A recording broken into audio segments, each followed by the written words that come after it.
friends. I hope this video finds you all well. I'm gonna paint another rooster. I recently sold a 9 by 12 inch rooster at the gallery in Nebraska City. I just printed this out on my computer. The background's a bit more distinct in a better photo, in a better image. But anyway, it's sold. So I'm gonna paint another one for that very reason. I've got a 9 by 12 canvas here. I'll move the camera down. I'm gonna go ahead and paint the background on it because you can look at this video and see how I did the background. So we don't need to go through that twice. What else I wanted to show you that I recently set up a flag for a manufacturer, and then I just have some loose canvas. You can buy it in a pad and so in sheets, so it's gessoed on one side, just regular old canvas. And I painted a bird bath on it because it's gonna go on a garden flag. But I'm like, if you wanna practice, this would be a really inexpensive way. You can just cut the sheets down to the size you want.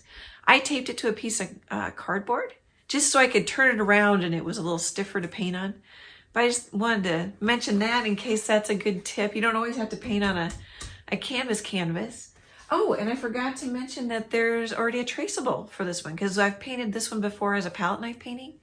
And this one I'm going to paint primarily as a brush painting. So it'll be a little bit different and in different colors. And, oh, I know another point I wanted to make. It's good sometimes to paint something several times. Paint the same subject, the same layout, the same design a couple times because you'll figure out things you like and don't like, and you'll just get better at it. And it kind of takes some of the pressure off because you're like, oh, I've done this before. Let's paint this again and it'll be easier. Okay, I'm going to get started on the background.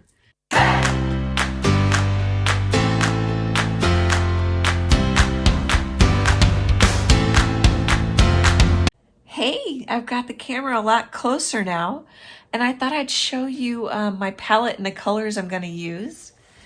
So I'm using Mars Black, Cad Red Deep Hue. Here, I'll show you. And that one, I happen to have it in the Liquitex Basics. I like the heavy body just because I can thin out the heavy body, but the Basics is just as heavily pigmented. This is Naples Yellow, so it's a kind of a muted yellow, and then white.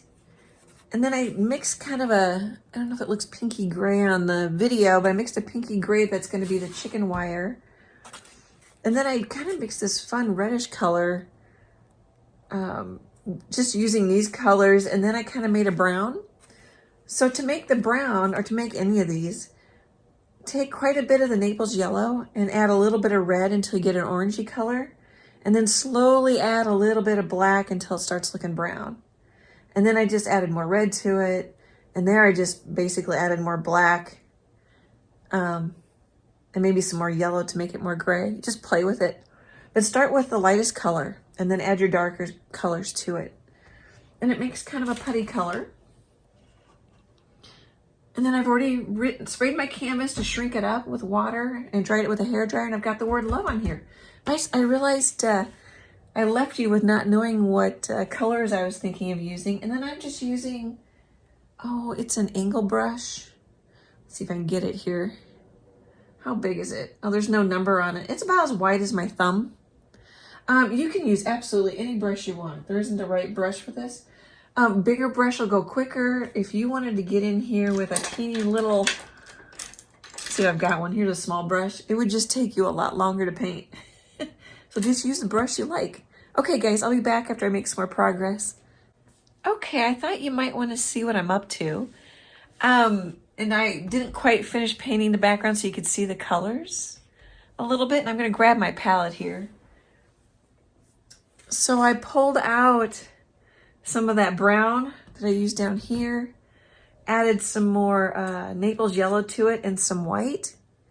And then I just painted the background. I'm using the same brush. You could use, as I mentioned, any brush you want. And then the reference photo of the original photo I found of this chicken is a white rooster. So you don't have to paint the chicken wire in here. You could just kind of leave this fun background and then paint. Sorry guys, I've got my phone videoing really close because this is only a 9 by 12 canvas. And you could just paint the white rooster right on top. You could skip the chicken wire step. And if you want to see more of the chicken wire step, you can see the other rooster video. It's the same rooster, but I painted it pretty much green. So you might want to see that one. Okay, but I just wanted to show you my palette so you kind of can see what I'm doing. Oh, and then some of these more yellow areas, I just added some straight up Naples yellow on my dirty brush and painted it in there. Okay, guys, I'll be back after a while. Hey, friends, I thought I'd pop in here because I can't remember if I mentioned this in the other rooster painting video that has this chicken wire background. So what I'm doing is I have a clean brush, any brush, does not matter. I've got some water behind me. Oh, first I should tell you, I let the chicken wire dry overnight. Now it may not be cured because it can take a couple days for acrylic paint to cure, but it should be dry enough for me to wash. Well, I already know it is because I've started. So then I've been washing off. So here you can see some orange lines. Because I put a 1-inch grid on my background so I could, paint in the chicken wire and get it halfway straight. And then I've just been washing off the watercolor pencil. So I thought I'd pop in and show you. So I just wash it off. And sometimes it takes a couple little scrubs. And I don't know if some of this will come off because I kind of scrubbed it while the paint was wetter. I don't know that you need to do it. I'm going to put some white or maybe some white with some matte medium, and I'm going to make a more textured look to this like in the other chicken video to push back because I don't want this strong of a pattern behind my rooster. Okay, just thought I'd pop in with washing off watercolor pencil. I'll be back in a little bit. Hey guys, just popping in with an update. So I've used a combination of titanium white and matte medium to make a transparent white because I don't want to lose the chicken wire I painted on here. I may cover it a little bit more. I may put some of the chicken wire back in. We'll see how the rooster looks because I'm going to do a primarily white rooster. And then, here, I did use my traceable. Some people think that's cheating. For me, it speeds it up. And I'm aware of how long it takes me to paint a painting, which I don't think you guys should worry about at all. But I'm trying to be cost effective because I sell the originals in a gallery. And people only want to pay so much for an original painting. So I like it because it speeds things up for me. I could grid. I have a gridding video where you mark off a grid. And then you mark off a grid on your original reference photo. And then you draw. You can draw it on that way. Or paint it on that way. And then the other thing I'm doing is just putting down sort of a first layer on the legs, a little bit of color, a little bit of shadow. Oh, so I ended up painting this darker color, which you might call negative space painting. The positive space would be the leg, and the negative space is the area around the toes and the legs. Just sort of to get some values going to see if I want them lighter or darker, the toes and the ankle. And then I'm also starting to do that. I'm starting with the darker area on the face. Just put the eye in a little bit, put the beak in a little bit. Just as I've talked before, just to kind of keep my roadmap going of where I'm going. And also I wanted to show you, also with acrylics, you can work dark to light. So this would be dark with all these dark reds in here, and then I'm going to work light. Or you can work light to dark. It's really forgiving. Do whichever you like. And I think from here on out, I'm going to do a time lapse. It's going to be pretty brushy. I'm going to put it'll be more detailed here. But the rest of it's going to be pretty brush strokey. Oh, and I didn't put in the tail feathers because I'm just going to see how they go with the brush strokes. If you check out the other video where I palette and I've painted this same rooster, you can see how I did those tail feathers. Okay, guys, hope this was helpful.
friends, I finished this cute, loose, sort of not a lot of color rooster. Here, take a look. So you see how I did the eye. And then I add little bits of white. There's like a little dot right there just to add some interest. Of course, the sparkle in the eye. You can kind of see how I did the feathers. And I had for quite a long time a dark line going up here. And then I just pulled out a couple of brush strokes just to break that line, make it a little more interesting. You could keep playing with this, going lighter, darker, lighter, darker. I was originally aiming for a white rooster, but I put some blacks in here just for some contrast. And because your eye, I'm gonna back up, your eye really wants to go to this red blob. So then I put in some red in the feet just to kind of help tie it in a little bit better. Let me know what you think of this one. The black, just to kind of keep your eye moving around the rooster. There's some yellows here to kind of go with the beak. There's a little bit of yellow tone down here. I don't know if you can, it doesn't really show. And of course there's some yellows in the feet. Oh, and then a little trick, I did just some scribbles, sort of like there's grass there. I really like this one. I really like the muted colors. I really like the loose brush strokes. See, I could even add, like I added this big bold one right here. I could add some more going like this. The traceable is already up on my website. I did a palette knife of this rooster with the same background. If you want to give this one a try, let me know what you think. Thank you so much for watching, for spending time with me. That means so much to me. I really get a kick out of connecting with all of you. I hope I'm making your art journey a little bit easier and a lot more fun. Great big art hugs, and I hope to chat with you soon. Bye guys.